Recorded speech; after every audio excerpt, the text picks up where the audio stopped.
श्री श्री ठाकुर कहते जड़े गोपालकों पक्षरे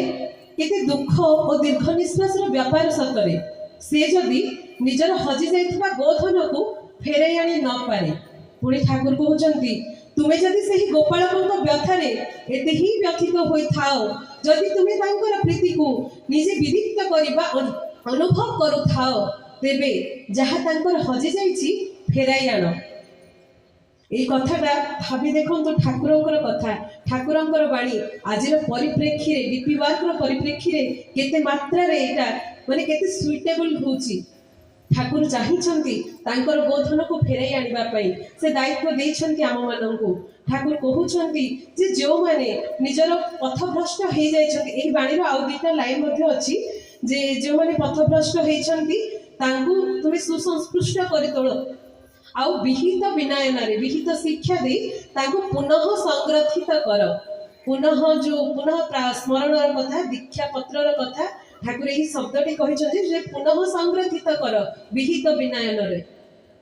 तेणु आम मान सामने यहाँ डीपी वार्क गोटे चाहिए माने डीपी वार्क एमती गोटे जिनिस जे माँ माने जो रवींद्रनाथ टागोर कहते ना न जागिले तुम्हें भारत लड़ना ए जगत के जागे ना तेणु भारत ये माँ मान बहुत किसी कम हो पार डीपी वार्क ना आमर टार्गेट अच्छी डिसेम्बर मास आज सकाଳେ भी गोटे ऑनलाइन मीटिंग होता जे डिसेम्बर मास सुधा आम मान पाखे से डाटा केमती कंप्लीट हेले आचार्य देव टूर हम ओडिशा आसवे आचार्य देव आम पाखक आसवे जो जगार 20% कम होइथिबो गोटे जगह हेले भी सी आसी एई गोटे जगह पाद देवे तेणु जहाँ मंदिर जहाँ को देखा आम एत टंका खर्च कर मंदिर करे एत माने दूर दूर भक्त मैंने छुट्टी आसती पाद पड़ो से 40 मिनट 4 लाख खर्च हो जाऊ किंतु आम मैंने से आयोजन करवा यही मनोभाव नहीं आम मैंने आगे चलवा आउ गोटे दीटा कथा कहबी ये जो डीपी वार्क विषय माने 2019 मसीह आरंभ होता पूजनीय अविंदा इच्छा करते श्री श्री आचार्य देव जिते दीक्षा देते कंप्यूटराइज करेंगे आरंभ तो एमती ही होता सी जो यही कथाटा श्री श्री दादा पाखे नवेदन कले श्री श्री दादा खूब खुशी हो कहले खूब भलो तो जिते से समय श्री श्री आचार्य देव निजे बड़ पौराणी माँ आश्रम जो कतिपय गुरु भाई अच्छा से प्रचेषार आचार्य देव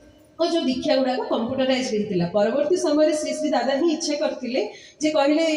जे जेते सब दीक्षा है 1976 रु 2021 मसीहा पर्यंत सब गुड़ाक जब कंप्यूटराइज हुए ताहले बहुत भल हम तापर कोरोना आसीथिला आ सेही समय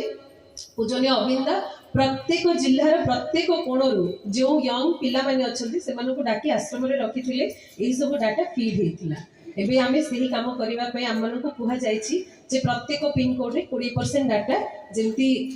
हेई पारे डिसेंबर मास आम मानक पय आ अल्प दिन रहिला तेणु आम मैंने चेष्टा करवा पुणी थे मु बड़दार से ही उक्ति को मन पकईवाई मन पकईबी एठी जे बड़दा कहते जार जीवन आमर अनेक साधना थिले मनीष मनीष जन्म पाए आहरी अधिक साधना थिले से सद्गुरुंकर दीक्षारे दीक्षित हुए सद्गुरु को ग्रहण करे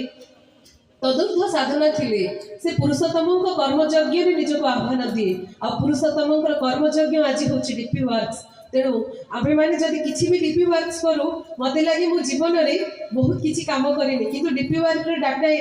जेते माने मो अपडेट करे बा किछि मात्रा रे चेष्टा करे मते लागे जे जा परम पिता जो एति दुर्बल भितर भी किछि काम करिवार शक्ति मते देले मु तांकर किछि ना किछि काम तो करि पारुछि घरे बसे कि 5 मिनिट रो काम मु सेति कि मते करिवार एलिजिबल सी मते करले आम मानक हाथ कांतरे तांकर कामटा को बढ़ती देले आ जदि आम मैंने कामटे कर परम पिता अशेष अशेष अशेष कृपार श्री श्री आचार्य देव आम मान गहन आम मैंने बहुत फोटो देखुवा आसाम टूर रे बहुत छोट जगह बड़ जगह एमती कौन जगह नहीं जो आचार्य देव जाना तेणु जो मैंने आचार्य देव दर्शन पाइबापी जापरेंगे ना जदि आम मैंने यही कम देकी दर्शन कर जो वृद्ध वृद्धा मैंने अच्छा जो गाँ गहली लोक मैंने अच्छा आश्रम जावा पक्षे असंभव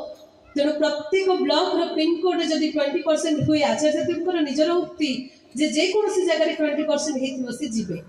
तेणु चलतु प्रत्येक को पुणी थे अनुरोध करी आज पुण्य पवित्र दिवस